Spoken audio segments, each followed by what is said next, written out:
আসসালামু আলাইকুম রহমতুল্লাহ বারকাতুহু। সুপ্রিয় শিক্ষার্থীরা, যে যেখানে বসে আজকের এই ভিডিও দেখছো, সবাইকে আমন্ত্রণ জানাচ্ছি স্কুল 71 এর পক্ষ থেকে। আমি হারুনুর রশিদ। আজকে আমরা নবম এবং দশম শ্রেণীর দ্বিতীয় অধ্যায় গতি, এই অধ্যায়ের ভেক্টর রাশি সম্পর্কে কথা বলবো। শুধু ভেক্টর রাশি সম্পর্কে কথা বলবো, আর এটা তোমাদের জন্য খুব বেশি দরকার এবং এর সবকিছু তোমাকে মনে রাখতে হবে। চলো যাই, প্রথমে শুরু করি ভেক্টর রাশিটা আসলে কাকে বলে বা ভেক্টর রাশি কি, এই সম্পর্কে জেনে নিই। আমরা বলেছিলাম দিক বিবেচনায় রাশি দুই প্রকার, তার মধ্যে একটির নাম ছিল স্কেলার রাশি আর দ্বিতীয়টার নাম ছিল হলো ভেক্টর রাশি। আমরা সেই ভেক্টর রাশি নিয়ে আজকে কথা বলবো। যে সকল রাশি প্রকাশের জন্য মান ও দিক উভয়ের প্রয়োজন হয় তাকে বলা হয় ভেক্টর রাশি। আবার বলছি, যেসব রাশি প্রকাশের জন্য মান এবং দিক উভয়ের প্রয়োজন হয় তাকে বলা হয় ভেক্টর রাশি। অর্থাৎ ভেক্টর রাশি প্রকাশের জন্য মানকে বাদ দিলে চলবে না, আবার দিককে বাদ দিলেও চলবে না, তোমার দুটাই লাগবে। তাহলে যে রাশি প্রকাশের জন্য মান এবং দিক উভয়ের প্রয়োজন হয় তাকে বলা হয় ভেক্টর রাশি। এই ভেক্টর রাশির অসংখ্য উদাহরণ তোমার বইয়ে আছে। আমি তার মধ্যে কয়েকটি উদাহরণ তোমার সামনে উপস্থাপন করছি, সেগুলো তুমিও খাতায় লিখবে আমার সঙ্গে এবং সেগুলো মনে রাখার চেষ্টা করবে। চলো যাই, আমরা ভেক্টর রাশির উদাহরণগুলো দেখি। উদাহরণ, ভেক্টর রাশির উদাহরণ নাম্বার 1। আমরা শুরুটা কোথায় করব? আমরা জানি যেসব রাশির মান এবং দিক উভয়ের প্রয়োজন হয় তাকে বলা হয় ভেক্টর রাশি।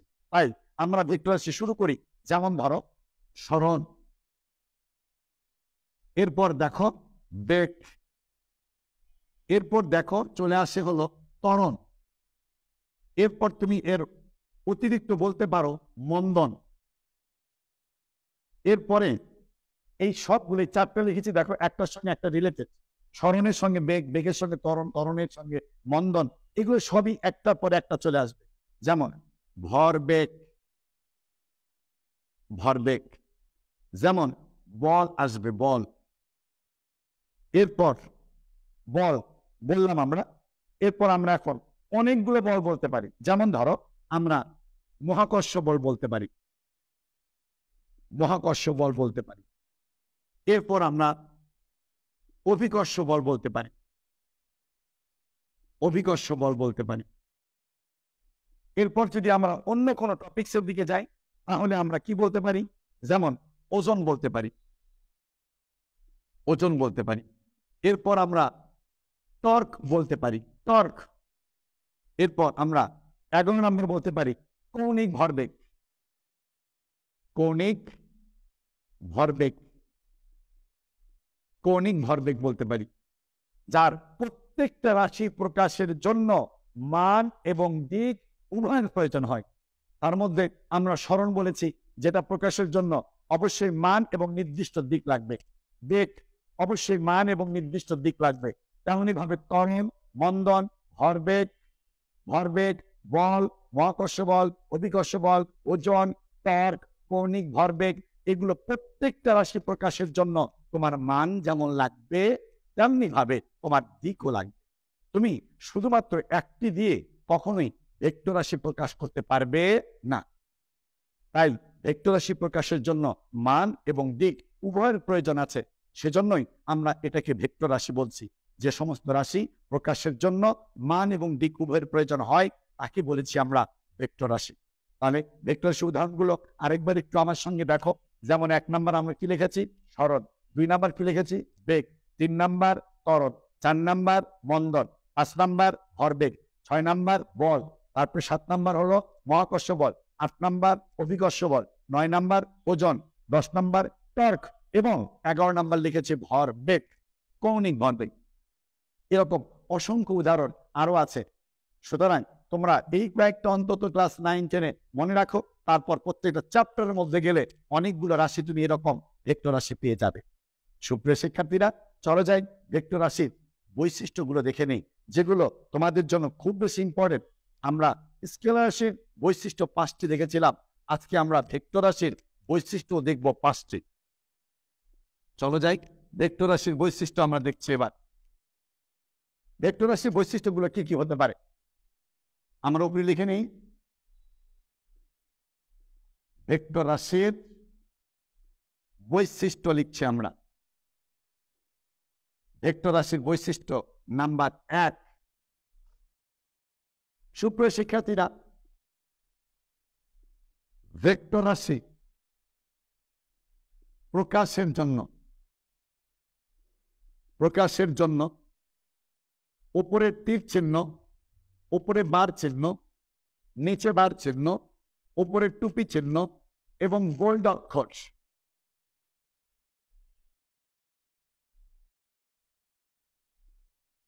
প্রয়োজন হয়।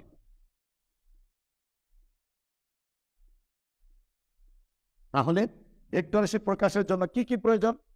যেমন যে কোনো অক্ষরের উপরে তীর চিহ্ন দিতে হবে, অথবা বার চিহ্ন দিতে হবে, অথবা নিচে বার চিহ্ন দিতে হবে, অথবা ছোট হাতের অক্ষর লিখে উপরে টুপি চিহ্ন দিতে হবে, অথবা বোল্ড অক্ষরে লিখতে হবে। যদি আজ থেকে এখন থেকে আমরা ফিজিক্সের মধ্যে যে কোনো জায়গায় এই 5 প্রকারের কোথাও দেখি, তাহলে আমরা নিশ্চিত জেনে নেব যে ওই রাশিটাকে ভেক্টর রাশি প্রকাশ করার জন্যই আমাকে নির্দেশ করেছে। তার মানে আমরা এই 5টা যেখানে দেখব 100% ধরে নেব ওই রাশিটা হলো কি রাশি? ভেক্টর রাশি। আমি আবার বলছি, কি কি থাকবে? উপরে তীর চিহ্ন থাকবে, উপরে বার চিহ্ন থাকবে, নিচে বার চিহ্ন থাকবে, উপরে টুপি চিহ্ন থাকবে এবং বোল্ড অক্ষর দ্বারা লেখা থাকবে। এই 5টা যদি থাকে তুমি নিশ্চিত ওই রাশিটা ভেক্টর রাশি।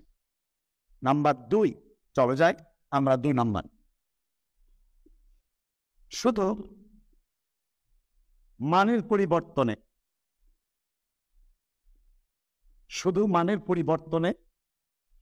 অথবা শুধু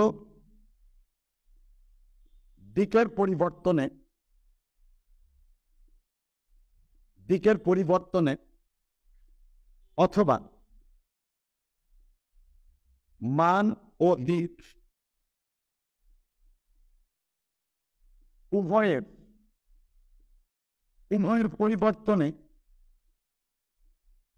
পরিবর্তনে ভেক্টর রাশির পরিবর্তন হয়। সুপ্রিয় শিক্ষার্থীরা, তোমরা তো জানো ভেক্টর রাশির মান আছে এবং দিক আছে। তোমরা কিন্তু জানো ভেক্টর রাশির মান আছে এবং দিক আছে, এবং সেটা থাকতেই হবে। তুমি একটাকে বাদ দিয়ে তাকে কখনোই ভেক্টর রাশি বলতে পারো না। তাই যেহেতু দুটোই আছে, তাই আমরা বলছি যে শুধু মানের পরিবর্তনে ভেক্টর রাশি পরিবর্তন হতে পারে, অথবা শুধু দিকের পরিবর্তনে ভেক্টর রাশি পরিবর্তন হতে পারে, অথবা মান ও দিক উভয়ের পরিবর্তনেই ভেক্টর রাশির পরিবর্তন হতে পারে। তাহলে এখানে 3টি কথা আসবে, এবং আমার কাছে তো এই 3টা কথাই মজা লাগে। আমার খুবই মজা লাগে বলতে। যেমন শুধু মানের পরিবর্তনে, অথবা শুধু দিকের পরিবর্তনে, অথবা মান ও দিক উভয়ের পরিবর্তনে ভেক্টর রাশির পরিবর্তন হয়। চলে যাই 3 নাম্বারটা কি বলেছি এবার দেখে নিই। আমরা 3 নাম্বারটা একটু দেখব। চলো যাই। 3 নাম্বার বলেছি দুটি ভেক্টর রাশির গুণফল একটি স্কেলার রাশি অথবা একটি ভেক্টর রাশি হতে পারে। এটা একটু তোমাকে ভালো করে বুঝতে হবে। দুটি ভেক্টর রাশি গুণফল একটি স্কেলার রাশি হতে পারে অথবা একটি ভেক্টর রাশি হতে পারে। সেটা কেমন আমি দেখাই দিচ্ছি তোমাকে। যেমন ধরো, আমি তোমাকে বললাম যে এ একটি ভেক্টর রাশি আর বি একটি ভেক্টর রাশি। আমি কিন্তু এই দুটো ভেক্টর রাশিকে গুণ করে ফেলেছি, আর এটাকে বলা হয় ব্যাঙ্ক গুণন বা স্কেলার গুণন বা অধিক গুণন। এই গুণনের গুণফলটা কেমন হবে? এই গুণনের গুণফলটা হবে এ বি cos θ। তুমি ধরে নাও যে এই দুটো ভেক্টর, একটার নাম এ ভেক্টর, একটার নাম বি ভেক্টর, এবং এদের মধ্যবর্তী কোণ হলো থিটা। তাহলে এ ডট বি যদি করি তাহলে এর ফলাফল পাবো এ বি কস থিটা। তুমি লক্ষ্য করো আমার সঙ্গে, এইটুকুর মধ্যে তুমি লক্ষ্য করো যে এখানে, এইটুকুর মধ্যে লক্ষ্য করো এখানে উপরে তীর চিহ্ন নাই, উপরে বার চিহ্ন নাই, নিচে বার চিহ্ন নাই, উপরে টুপি চিহ্ন নাই, এবং গুণ অক্ষরে লেখা নাই। তার মানে তুমি নিশ্চিত এটা টোটালি স্কেলার রাশি। আমি বলেছিলাম না দুইটা ভেক্টর রাশির গুণফল একটা স্কেলার রাশি হতে পারে, এই যে হয়েছে। এটাকে বলা হয় কি গুণন? ডট গুণন। যদিও তোমাদের বইয়ে আলোচনা নেই, এটা বড় ক্লাস থেকে আমি বলেছি, ইন্টারমিডিয়েট থেকে বলেছি যে এটা হলো ডট গুণন। এই গুণনের গুণফল একটা স্কেলার রাশি হয়। অথবা দ্বিতীয়বার কি বলেছি আমি? দ্বিতীয়বার বলেছি যে আমরা বলছি এ ক্রস বি, অর্থাৎ এ এবং বি ভেক্টরের ক্রস গুণ যদি করি তাহলে তার গুণফলটা কেমন পাবো? আমরা গুণফলটা পাবো এ বি সাইন থিটা এবং সাথে একটা পাবো ইটা। তুমি যদি একটু লক্ষ্য করো তাহলে বুঝতে পারবে এইখানে এই টোটালটা দেখো একটা ভেক্টর চিহ্ন কোথাও তুমি খুঁজে পাবে, আর সেটা হলো টুপি চিহ্ন আছে উপরে। তার মানে হলো এই টোটালটা মিলে এটা অবশ্যই একটি ভেক্টর রাশি। তাহলে আমরা দুটা ভেক্টরের গুণফল করে দেখেছি, একবার স্কেলার রাশি আসে, আরেকবার দুটা ভেক্টরের গুণ করে দেখেছি সেটা ভেক্টর রাশি আছে। এই গুণনের নাম হলো ক্রস গুণন বা ভেক্টর গুণন বা দিক গুণন। আর উপরেরটা ছিল ডট গুণন, নিচেরটা হলো ক্রস গুণন। উপরেরটার নাম ছিল স্কেলার গুণন, নিচেরটা ছিল ভেক্টর গুণন। তাহলে আমরা যে বলেছিলাম দুটি ভেক্টর রাশির গুণফল একটি স্কেলার রাশিও হতে পারে, একটি ভেক্টর রাশিও হতে পারে। চলে যাই লাস্ট নাম্বার 5, 4 নাম্বার 4। আমরা 3 করলাম, এবার আমরা 4 নাম্বার করব। 4 নাম্বারটা কি বলবো? যে দুটি ভেক্টর রাশির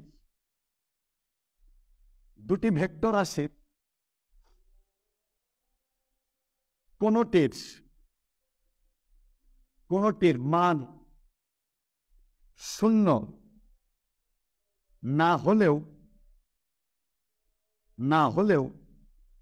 গুণফল শূন্য হতে পারে। গুণফল শূন্য হতে পারে। দুটি ভেক্টর রাশির কোনটির মান শূন্য না হলেও গুণফল শূন্য হতে পারে। যে আমার পিছিয়ে আবার এইটা কেমন জিনিস একটু দেখাই দিচ্ছি তোমাকে। যেমন ধরো আমরা বললাম যে এ ডট বি, আমি তোমাকে দুটো ভেক্টর দেখাচ্ছি। একটা ভেক্টর হলো এ ভেক্টর যার মান হলো ধরো 5, আরেকটা ভেক্টর বি ভেক্টর যার মান হলো 10, এবং এদের মধ্যবর্তী কোণ আমি এবার 90 ডিগ্রি ধরি। মধ্যবর্তী কোণ ধরলাম হলো 90 ডিগ্রি। তাহলে এবার আমার এই দুটা ভেক্টরের গুণফল কেমন আসবে? একটা ভেক্টর মান হলো 5, একটা ভেক্টর মান হলো 10। আমি এখানে লিখে দিচ্ছি, বি ভেক্টরটা এখানে লিখছি আমরা, বি ভেক্টর হলো 10। এই দুটা ভেক্টর পরস্পর 90 ডিগ্রি কোণে ক্রিয়া করেছে। তাহলে তোমরা এবার বলবা যে এইটার ডট গুণফল কেমন হবে? তুমি জানো, একটু আগে দেখেছ এ ডট বি করলে আমরা গুণফলটা কেমন পাই? এ বি কস থিটা পাই। তাহলে এই ভেক্টর মান কত? 5, বি ভেক্টর মান কত? 10। এমনি বলো কস থিটার মান কত? এই যে থিটা মানে কোণ কত এখানে? 90 ডিগ্রি। এবার তোমরা বলো এই যে 5 আর 10 গুণ করলে 50 গুণন কস 90 ডিগ্রি মান কত? তোমরা বলতে পারবে কস 90 ডিগ্রি মান কত? কস 90 ডিগ্রি মান হলো 0। তাহলে 50-এর সঙ্গে গুণ করলে কত হয়? 0। দেখো আমি কি বলেছিলাম, দুটি ভেক্টর আছে কোনটির মান শূন্য না হলেও গুণফল শূন্য হতে পারে। দেখো তুমি একটি ভেক্টরের মান হলো 5, আরেকটা ভেক্টরের মান হলো 10, অথচ গুণফল পাবেন 0 এসছে। তার মানে ভেক্টর রাশির কোনটার মান শূন্য না হলেও গুণফল শূন্য হতে পারে। এবার আসো লাস্ট নাম্বার আমাদের 5। 5 নম্বর আমরা বলবো হলো যে ভেক্টর রাশির যোগ বিয়োগ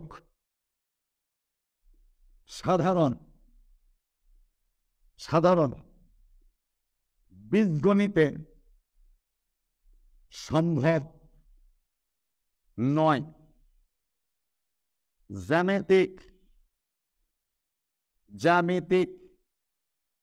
জ্যামিতিক উপায়ে করতে হয়। এখন কেন করতে হয় আমি ব্যাখ্যা দিচ্ছি তোমাকে। ভেক্টর রাশির যোগ বিয়োগ সাধারণ বীজগণিতে সম্ভব নয়। কেন সম্ভব নয়?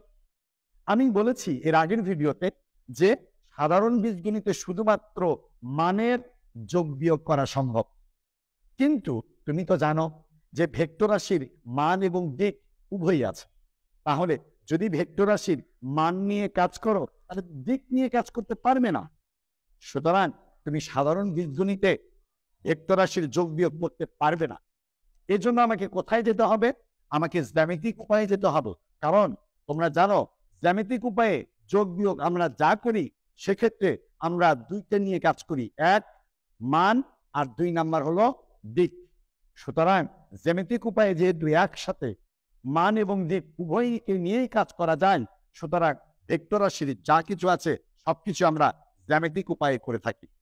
সুপ্রিয় শিক্ষার্থীরা, আজকে আমি যে ভেক্টর রাশি নিয়ে কথা বললাম এগুলো প্রত্যেকটা জিনিস তোমাকে জানতেই হবে, আর শেখার জন্যই স্কুল 71। সুতরাং স্কুল 71কে সাবস্ক্রাইব করো, বেল বাটনে ক্লিক করে রাখো, প্রত্যেকটা ভিডিও তোমার কাছে পৌঁছে যাবে। আর আমাদের সঙ্গে থাকার জন্য অনেক অনেক ধন্যবাদ। আজকের মতো বিদায় নিচ্ছি। ভালো থেকো সবাই। আল্লাহ হাফেজ।